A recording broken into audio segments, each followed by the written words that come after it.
Violeta Balmanović, slikarka iz Pariza, posle samostalne izložbe u Parizu, dvomesečna, je li tako? Vi ste ovde kod nas u Aranđelovcu na ovoj slikarskoj koloniji.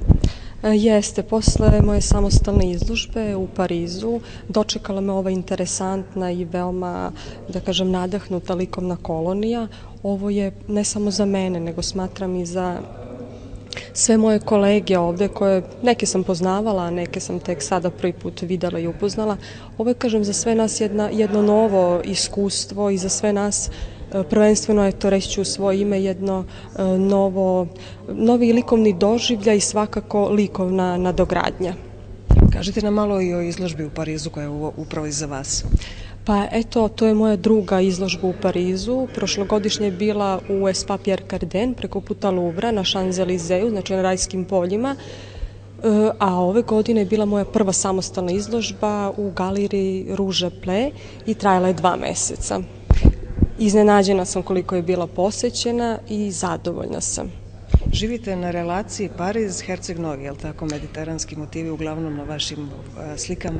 Jeste, ja sam uglavnom na Mediteranu, tamo živim i stvaram, što se može videti po mojim motivima, jer znači ovde su prikazani motivi Mediterana, jedan primorski grad i fasada u starom primorskom gradu. Takođe, slični motivi su bili prikazani prošle godine u Espace Pierre Cardin u Parizu. Ove godine tema je bila žena. Volite da radite sa decom, vodite likovne radionice? Da. U sklopu manifestacije ruke redovno vodim dečju radionicu i tako, volim rad sa decom. Koliko se razlikuje rad na jednoj likovnoj koloniji od samostalnog rada u ateljeu? Pa tu i ima, da kažem, donekle razlika. Svaki slikar je, da kažem, možda malo slobodnije, ulazi u neki svoj svet umetnika i duboko ponire u svoju unutrašnjost umetnika, upravo onda kada je sama. To može isključivo u svom ateljeu.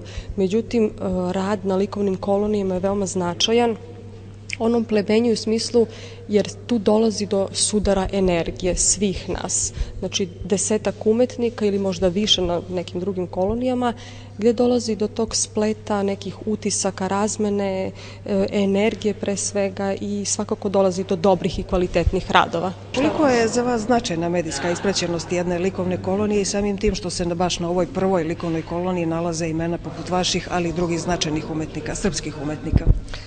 Pa izložbe i likovne kolonije po meni su veoma značajne, to je bitan datum u biografiji svakog slikara. Ako je ona uz to, kao što ste pitali, medijski ispraćena, ona za sobom povlači moguće komentare, pozitivne, ponekad i negativne, ali sve to skupa čini jednu potpunu priču za neku buduću bibliografiju autora. I možda nešto o vašem slikarskom opusu da nam kažete za kraj? Pa eto, ja sam, kao što vidite na slici, ona je pastozno rađena. Opredelila sam se da svoje radove strpljivo gradim pastoznim nanosima podloge. Boja u većoj meri govori o mom senzibilitetu, ali o njemu možda daleko rečitije govori i osvetljenost na mojim slikama, a ta osvetljenost daje jedan kompletan pečat celokupnom aranžmanu mojih slika. I sledeća 2 projekta u slikarku vode u Pariz. U martu mesecu Violetu očekuje nova izložba koju će otvoriti gradonačelnik Ozoira Jean-François Neto, a 2015. godine sledi još jedna samostalna izložba u galeriji Rouge Play.